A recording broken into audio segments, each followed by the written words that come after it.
Varicose veins కి సరైన చికిత్స కోసం సంప్రదించండి ఎవిస్ హాస్పిటల్. గురుగారు 2025 సంవత్సరంలో జన్మించిన మకర రాశిలో మహిళలకి ఎలా కలిసి వస్తుంది ఒక్కసారి తెలియజేస్తారా? 2025 సంవత్సరంలో జనవరి 1వ తారీఖు నుంచి డిసెంబర్ 31వ తారీఖు వరకు మకర రాశి వారికి మంచి చెడు ఏ విధంగా ఉండబోతుందో తెలియజేయడానికి ప్రయత్నం చేస్తాను. ఇక గ్రహ సంచారం చూసుకున్నట్లయితే గురువు 9 మే వరకు వృషభ రాశిలో, తదనంతరం మిథున రాశిలో 9 మే నుంచి సెప్టెంబర్ 28 వరకు, సెప్టెంబర్ 28 నుంచి నవంబర్ 11 వరకు కర్కాటక రాశిలో, అలాగే నవంబర్ 12 నుంచి డిసెంబర్ 28 వరకు మిథున రాశిలో సంచారం చేస్తున్నాడు. ఇక మకర రాశి వారికి ఏప్రిల్ 16వ తారీఖు వరకు కూడా ఏలినాటి శని ప్రభావం ఉంటే, ఏప్రిల్ 16 నుంచి అక్టోబర్ 9 వరకు మీనరాశిలో సంచారం చేస్తున్నటువంటి కారణం చేత మకర రాశి వారికి ఏలినాటి శని ప్రభావం తొలగిపోతుంది. అయితే మళ్ళీ అంత తొలగిపోయింది అని అనుకుంటున్నారా? జూలై 8న మీనంలోనే వక్రీకరించి కుటుంబ శని దోష అనగా ఏలినాటి శని దోష ప్రభావాన్ని మళ్ళీ చూపిస్తున్నాడు. మళ్ళీ ఎప్పటి నుంచి? జూలై 8 నుంచి అక్టోబర్ 9 వరకు మళ్ళీ కుంభరాశిలోనే వక్రీకరించి మళ్ళీ ఏలినాటి శని ప్రభావం. కాబట్టి కొన్ని రోజులు మాత్రమే మకర రాశి వారు ఏలినాటి శని దోషం నుంచి తప్పించుకుంటారు. మళ్ళీ మిగతావన్నీ కూడా ఈ యొక్క సంబంధించినటువంటి ఏలినాటి శని దోషాన్ని మళ్ళీ తిరిగి పొందుతున్నారు. కాబట్టి గతంలో వల్లే మకర రాశి వారికి కూడా ఈ ఏలినాటి శని దోష ప్రభావం తొలగిపోతుంది అనేటువంటి మాట కొంతవరకు నిజము. చాలా మటుకు తొలగిపోకుండా మళ్ళీ శని ప్రభావాన్ని కంటిన్యూ అవుతుంది. ఇక గమనించుకున్నట్లయితే నవమ స్థానంలో 15 మే వరకు కేతువు, మరియు కుటుంబ స్థానంలో మరియు తృతీయ స్థానంలో రాహువు మీనరాశిలోకి, తదనంతరం 16 మే నుంచి సింహరాశిలోకి కేతువు, అలాగే కుటుంబ స్థానంలోకి రాహు ప్రభావం వలన గురుగ్రహము కొంత కాలం మీకు అనుకూలంగా ఉంటుంది. మిగతా గ్రహాలు ప్రధానంగా అనుకూలంగా లేవు. కాబట్టి ఈ 2025 సంవత్సరంలో మకర రాశి వారు కొన్ని గ్రహాల ప్రభావం వలన కష్ట నష్టములు ఎదుర్కోక తప్పదు. కాబట్టి సిద్ధంగా ఉండండి. సమస్యలు ప్రతి మానవుడికి వస్తాయి, కానీ కొన్ని రోజులు, కొన్ని నెలలు అనుకూలంగా ఉంటాయి. ఏ నెలలో అనుకూలత ఉంటుంది, ఏ నెలలో అనుకూలంగా ఉండదు, ఎప్పటి నుంచి ఎప్పటి వరకు మంచి స్థితిగతులు ఉంటాయనే విషయాల గురించి క్లుప్తంగా తెలియజేసుకుందాం. ముందుగా ఈ మకర రాశిలో జన్మించినటువంటి కేంద్ర రాష్ట్ర ప్రభుత్వ ఉద్యోగస్తులకి తక్కువ అనగా ప్రమోషన్స్ అనేటువంటివి ఉంటాయి, కానీ ఊహించినటువంటి ప్రమోషన్స్ కాకుండా తక్కువ స్థాయికి మీరు బదిలీపై వెళ్ళడం జరుగుతుంది. కోరుకున్న చోటికి బదిలీలు కావాలనుకున్నప్పుడు చాలా కష్టపడాలి. అధికారుల యొక్క అనుగ్రహం పొందడం కోసం చాలా కష్టపడితే తప్ప కోరుకున్న చోటికి బదిలీ అనేటువంటి జరగవు. ఇక ప్రైవేట్ రంగంలో వర్క్ చేస్తున్నటువంటి మకర రాశిలో జన్మించినటువంటి స్త్రీ పురుషులు ఎవరైనా కానీ చాకచక్యముతో, లౌక్యంతో వ్యవహరిస్తూ అధికారులని మెప్పుకోలు కోసం ప్రయత్నిస్తూ పని చేసుకోవాల్సిందే. కాబట్టి మనము ఎక్కువ అనేటువంటి అహం ఎప్పుడైతే వస్తుందో ఈ మకర రాశి వారికి ప్రైవేట్ ఉద్యోగంలో ఇబ్బందులు అనేటువంటి ఎదుర్కోక తప్పదు. నూతన ఉద్యోగం కోసం వెతుక్కోవాలనే ఆలోచన వస్తుంది, కానీ ఆ ఆలోచన ఎలాంటి సందర్భంలో మనం చేసుకోవాలి, ఎప్పుడు నూతన ఉద్యోగం కోసం మారాలనేటువంటి విషయాల గురించి కూడా మీకు తెలియచేయడం జరుగుతుంది.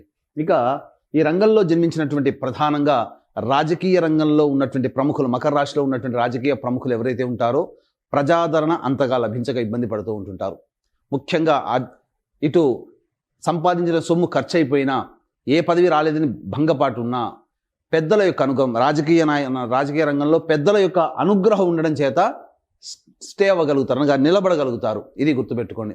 ఈ రాశిలో జన్మించినటువంటి సినీ రంగ ప్రముఖులు ఎవరైతే ఉంటారో, అనగా సినీ రంగంలో ఉన్నటువంటి వాళ్ళు, 24 ఫ్రేమ్స్లో వర్క్ చేసేటువంటి వాళ్ళు, టీవీ సీరియల్స్, టీవీ రంగంలో పనిచేసేటువంటి వాళ్ళు, అలాగే ఎలక్ట్రానిక్ ప్రింటింగ్ మీడియాలో ఉన్నటువంటి వాళ్ళు, సోషల్ మీడియా రంగంలో ఉన్నటువంటి వాళ్ళకందరికీ కూడా ఆశించిన మేర శుభ ఫలితాలు అనేటువంటివి కలుగుతాయి.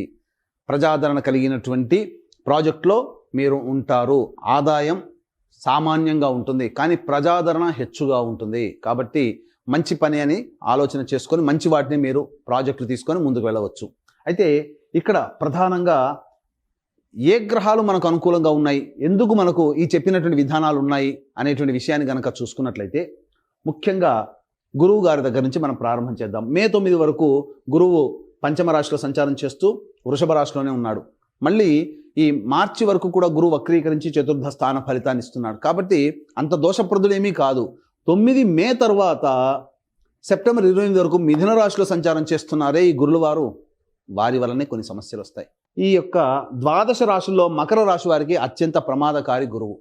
కాబట్టి ఏమవుతుంది, గురువు మిథున రాశిలోకి సంచారం మే 9 నుంచి సెప్టెంబర్ 28 మధ్య కాలంలో ఉన్నప్పుడు ఏం జరుగుతుంది అని అంటే సమస్యలు అక్కడే వస్తాయి. పెద్దల యొక్క సహాయ సహకారాలు రావండి. ఇంకొకటి అన్నిటికంటే ప్రధానమైనటువంటిది, ఏ పని చేసినా ఆ పని సకాలంలో పూర్తి కాదు. విద్యార్థులకి కష్టకాలంగా ఉంటుంది ఈ సమయం, మే 9 నుంచి సెప్టెంబర్ 28 వరకు. అలాగే ధనం కోసం ఎవరికైనా ఈ సమయంలో మే 9 నుంచి సెప్టెంబర్ 28 మధ్య కాలంలో డబ్బులు ఎవరికైనా ఇచ్చారా, ఆ డబ్బు మీద ఆశ వదులుకోవాల్సిందే. ఎందుకనంటే కష్టములతో కూడుకున్నటువంటి రాబడి ఉంటుంది. ఈ సమయంలో కనుక డబ్బు ఇస్తే చాలా కష్టపడాలి. అలాగే అవసరానికి మేర ఖర్చులకు తగ్గట్టుగా డబ్బు చేతికి అందక అప్పులు చేయాల్సిన పరిస్థితి కూడా మే 9 నుంచి 28వ తారీఖు వరకు గురుగారి వల్ల కలగబోతున్నాయి. కాబట్టి ఈ యొక్క సంబంధించినటువంటి సమయంలో సంతానం కోసం ఎదురు చూస్తున్నటువంటి వాళ్ళకి కొంత చెడు వార్తలు వినాల్సినటువంటి పరిస్థితి, మిస్క్యారీస్ అవుతుండమో జరగవచ్చు. కాబట్టి జాగ్రత్తలు పాటిస్తే ఆ గురుగ్రహ ప్రభావం నుంచి బయటపడవచ్చు. గురువు అశుభుడే మే 9 నుంచి సెప్టెంబర్ 28 వరకు.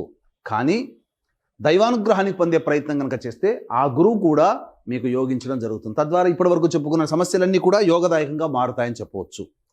ఇక ప్రధానంగా ఈ ఎఫ్ఎంసీజీ రంగము, ఎఫ్ఎంసీజీ రంగము సంబంధించి జనరల్ స్టోర్స్, సూపర్ మార్కెట్స్ నడిపేటువంటి వాళ్ళు, బోర్డింగ్ అండ్ లాడ్జింగ్ నడిపేటువంటి వాళ్ళు, రెస్టారెంట్స్ నడిపేటువంటి వాళ్ళు, అలాగే ఎడ్యుకేషనల్ బిజినెస్లో ఉన్నవాళ్ళు, జ్యువెలరీ రంగంలో ఉన్నటువంటి వాళ్ళు, తీర్థయాత్రలు బిజినెస్లు, పూజా స్టోర్స్ నడిపేటువంటి వాళ్ళు, వీళ్ళైతే ఎవరైతే ఉంటారో ఏవైనా మీ ప్రణాళికలు ఏవైతే ఉంటాయో మే 9 లోపలనే చేసుకోవడానికి ప్రయత్నం చేయండి. అనుకూలంగా ఉన్నటువంటి సమయం మే 9 నుంచి సెప్టెంబర్ 28 వరకు అనుకూలత లేదు. మరి సెప్టెంబర్ 28 తర్వాత గురువు గారి పరిస్థితి ఏంటి? మకర రాశి వారికి గురువు సెప్టెంబర్ 28 నుంచి నవంబర్ 11 45 రోజుల పాటు యోగదాయకంగా ఉంటున్నాడు. చక్కగా ఉంటుంది ఈ సెప్టెంబర్ 28 నుంచి నవంబర్ 11 వరకు.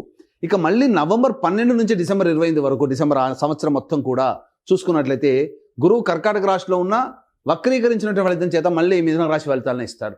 తద్వారా ఏమవుతుంది, సంవత్సరం మొత్తంలో మే 9 వరకు, మళ్ళీ సెప్టెంబర్ 29 నుంచి నవంబర్ 11 45 రోజులు ప్లస్ మే 9 అనగా జనవరి, ఫిబ్రవరి, మార్చి, ఏప్రిల్ 120 ప్లస్ 45 165 ప్లస్ 9 అంటే మొత్తం కలిపి 175 రోజులు. అంటే సరి సమానంగా 6 నెలలు అనుకూలంగా ఉంటాడు గురువు, 6 నెలలు అనుకూలంగా ఉండడు.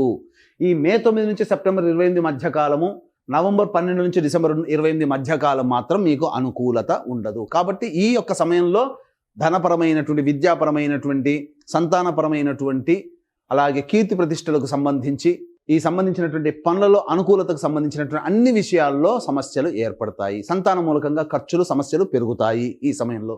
ఇది గుర్తుపెట్టుకోండి. ఇక శని భగవాన్ల వారి దగ్గరికి వద్దాం. శనివారు ఎలా ఉన్నారు?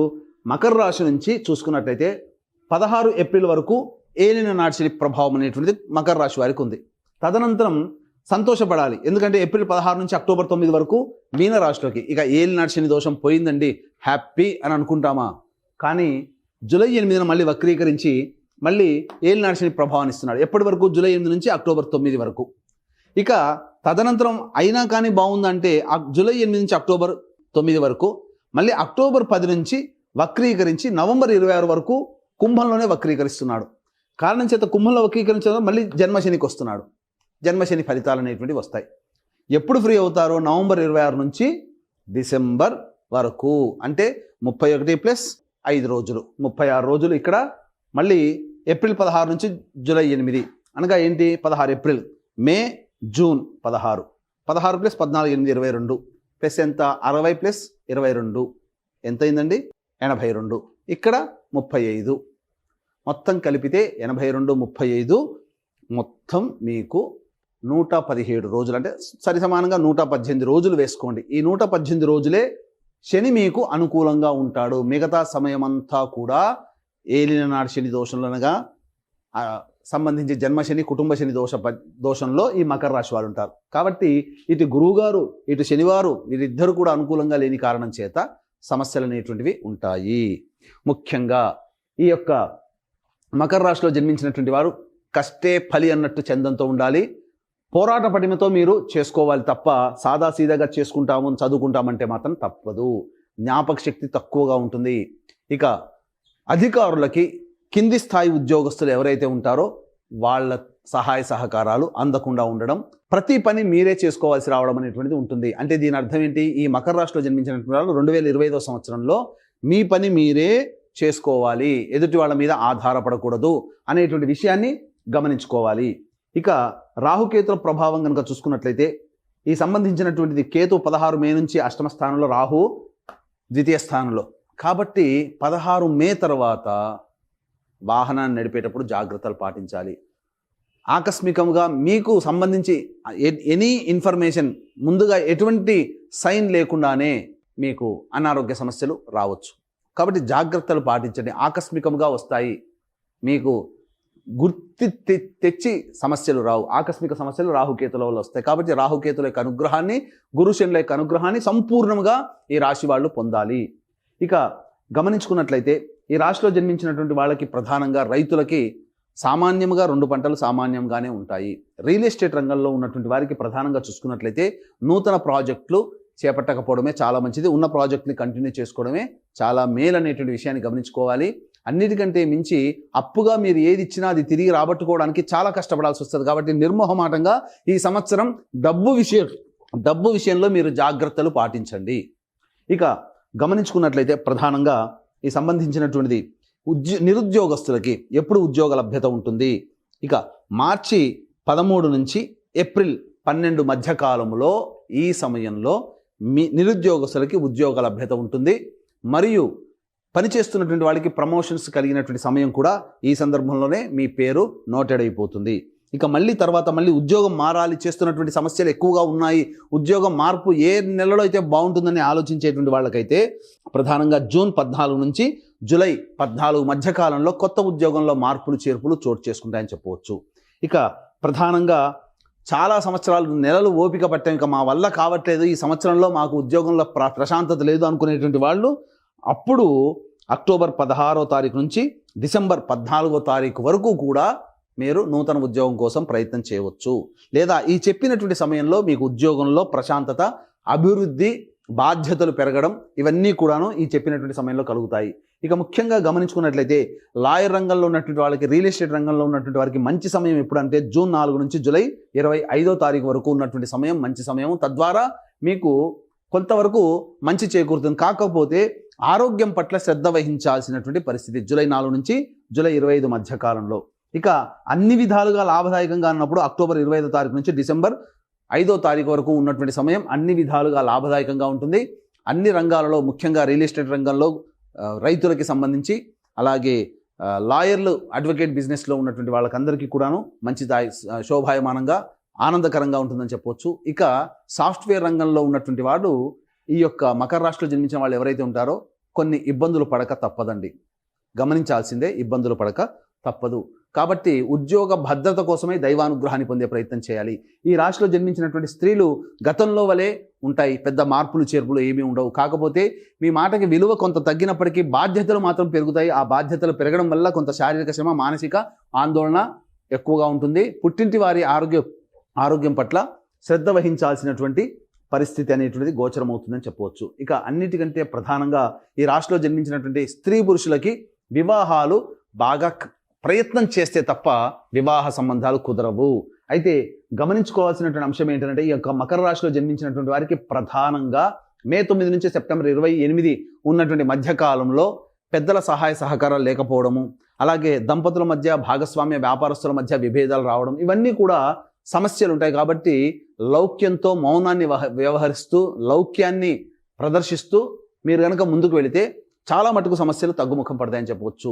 ఈ యొక్క మకర రాశిలో జన్మించినటువంటి వారికి ప్రధానంగా వివాహం అయితే మీ భార్య లేదా భర్త, మీ కడుపున పుట్టిన సంతానం యొక్క జాతకాలు కూడా మీ మీద ప్రభావం చూపుతాయి. వివాహం కాకపోతే తల్లిదండ్రుల జాతకం మరియు తోడబుట్టినటువంటి వాళ్ళ జాతకం కూడా మీ మీద ప్రభావం చూపుతాయి. కాబట్టి కుటుంబ సభ్యులు ఎవరైనా కానీ అందరూ సంతోషంగా ఉండాలి. వాళ్ళ యొక్క సంకల్పం, మీ సంకల్పం ఈ 2025 సంవత్సరంలో నెరవేరాలి అనేటువంటి ఒక సదుద్దేశంతో, దైవానుగ్రహం మకర రాశి వారికి అందరికీ అందించాలనేటువంటి ఒక సదుద్దేశంతో ఈ జాతకరీత్యా కలుగు విద్య, వివాహ, ఉద్యోగ, దాంపత్య, సంతాన, అనారోగ్య సమస్యల నివారణకి ఈ 12 రాశుల వారికి కూడా శని దోషము ఉంటుంది. కాబట్టి శని దోష నివారణ హోమాలలో భాగంగా సర్వదోష నివారణ హోమాలు మీ యొక్క సంకల్పం సిద్ధించాలనేటువంటి ఉద్దేశంతో ప్రతి నెల ఒక్కొక్క పుణ్యక్షేత్రంలో ఈ యొక్క జనవరి 1 నుంచి డిసెంబర్ 31 వరకు 12 నెలల్లో 12 క్షేత్రాలలో మీ గోత్రనామాదులతో మీ కుటుంబ సభ్యుల గోత్రనామాదులతో సర్వదోష నివారణ పూజల హోమాలు అనేటువంటివి చేయించడం జరుగుతుంది. దీనికి శ్రీకాళహస్తిలో కానీ శ్రీశైలంలో కానీ